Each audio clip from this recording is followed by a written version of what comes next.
So as you can see, I've been working on my toque, and I'm gonna measure it now because for the not so slouchy, I figured 7 inches was gonna be good enough. So I'm at 7 inches now. So I'm using one of these little tape measures. It's like retractable. Mine's really old, so it's seen better days. But at this point, we're going to switch over to our double pointed needles because it's going to start to get a little uncomfortable with the circulars. This smaller the hat gets. So at this point, we are now going to start doing the decreases. We can switch over beforehand. So I'm going to knit that last stitch. We can take this off. So I'm doing the medium, which is 56 stitches. So I'm going to switch over. I'm going to do 18, 20, and 18. So that's 4, 5, 6, 7, 8, 9, 10, 11, 12, 13, 14, 15, 16, 17, 18. You can also just knit these on if that works too, but I'm switching it over for now just so I can show you guys. So this one's going to be 20.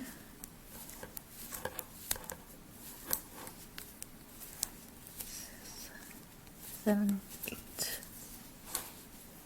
9, 10, 11, 12, 13, 14, 15, 16, 17, 18, 19, and 20.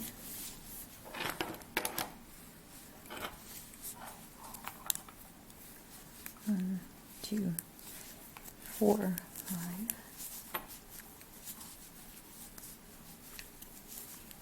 9, 10, 11, 12, 13, 14, 15, 16, 17, 18.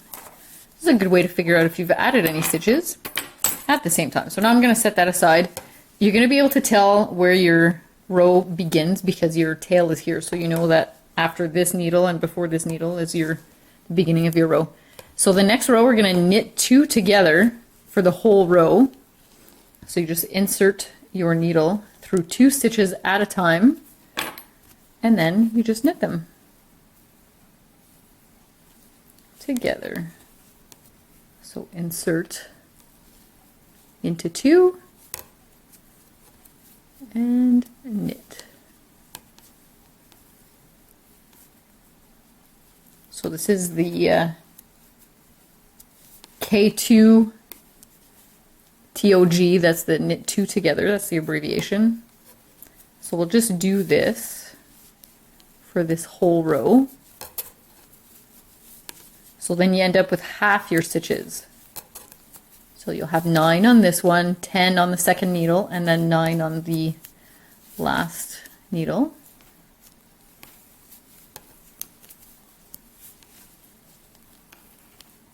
So that's knitting 2 together. So now I have 9. So we'll do that for the rest of this row. And when you get back to the beginning, we'll stop. And the next row is going to be just knit the whole row. And then it's going to be knit again, so decreasing by half. And I'll see you guys when we're at the end. So I just wanted to take a moment here just to point out that you're going to need to snug that first stitch on the needle when you're working from needle to needle because you don't want a ladder. And by ladder, I mean you don't want these things to show. And if it's not snug, then it'll show basically at the intersection of your needles. So make sure that that first stitch you snug it pretty well, and then you just keep knitting. So I'm working the second row of the decrease to close up the top of the hat.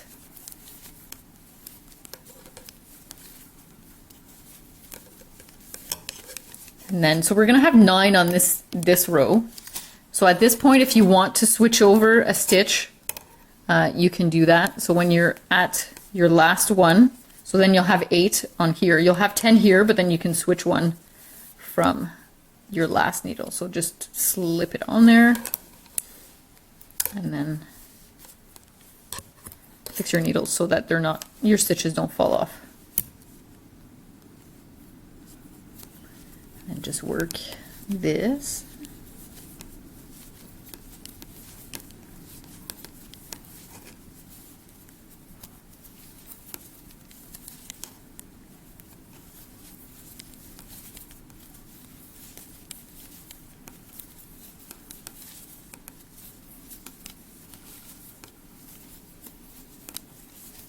And then if you take this one and put it on the next needle, then you'll have 10 on this needle and 10 on this needle and 8 on your first one. So you can do that as well. It doesn't really matter at this point because your end result is going to be the same regardless. So take your last stitch, push that needle over, and then just insert the last stitch on the needle. And remember, snug that first one so that you don't have a ladder. And then you'll have 8, 10, and 10. Like I said, doesn't matter how many stitches you have per needle, as long as it's an even number, so that when you're knitting 2 together, they line up. That's all we're concerned about, keeping an even number of stitches on each needle.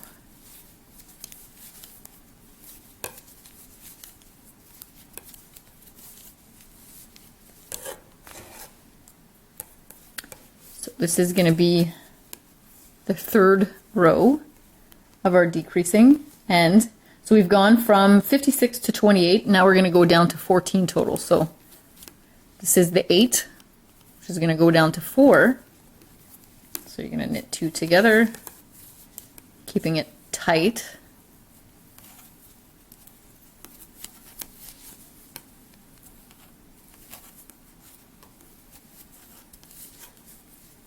And if you did like me and you went from like smooth metal needles to these plastic needles, they don't slide so well, which is probably good when you have the double points so that your stitches don't slide off. Anyways, I'm going to finish this row and then I'll come back to you at the next decrease. So what I've done is I have 4 here. I had 5 here, so I transferred it so that I have now 6 on my last one. And this is going to be our last decrease row. So we're going to knit 2 together. So I'm getting stuck in my tripod here.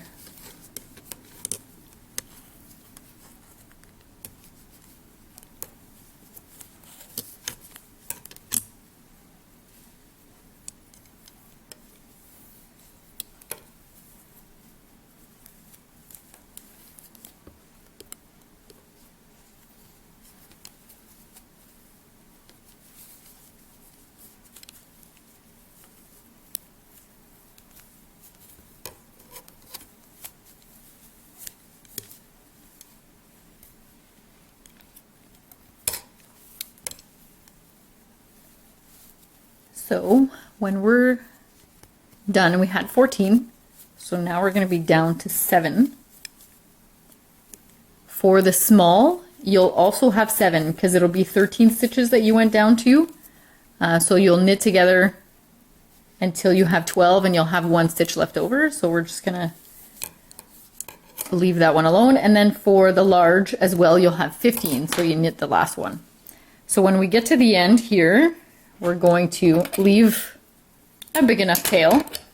We're going to cut, find our needle, put the yarn through here, and then where your tail begins, or ends I guess, you'll just weave through the stitches, pull them off the needle, pull it through the stitches, do the next set,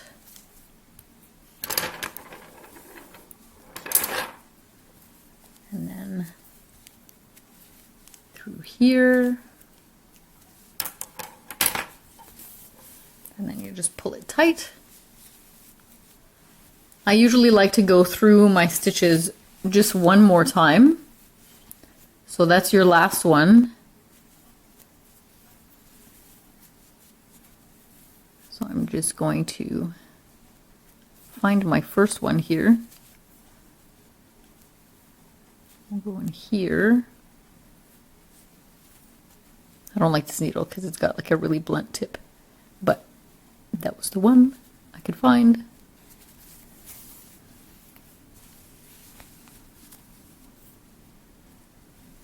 Just so that the hole is nice and tight. So when you've done all of them, stick your hand in there. Oh, something fell outside. It's windy today. So you're going to poke your needle through it. Turn your hat inside out. And then you're going to pull that tail through. And then you'll weave in your end. So if you have a look at your stitches here, we'll weave them in. So find a lump, put your yarn through it until you reach where there are no decreases, because you can tell where there's decreases, they kind of merge into one another. So we'll just weave it through here, and then we'll do one more, and then we're at a spot where there's no decreases. So what we're going to do is just follow the stitches and going to weave in our end. So here you see that the stitch would go under there and through here, and then follow this stitch here, and then through here,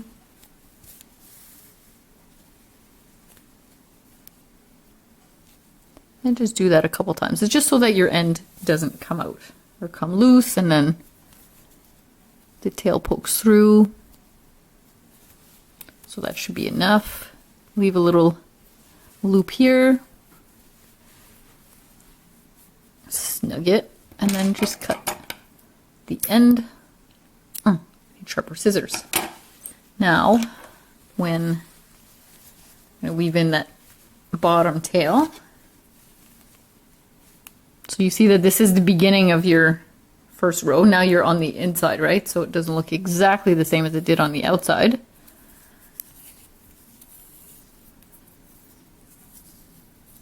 You might need a little spit to do this. Let's roll it around here just so it keeps all the fibers in. And then what we're gonna do is we're going to be using this leg of the stitch here to weave in the ends. So just poke your needle through there. Hopefully you have a sharper needle than I do. Snug it, but not too tight. You don't want to pull. And then you'll just follow that leg here. So I usually just do this.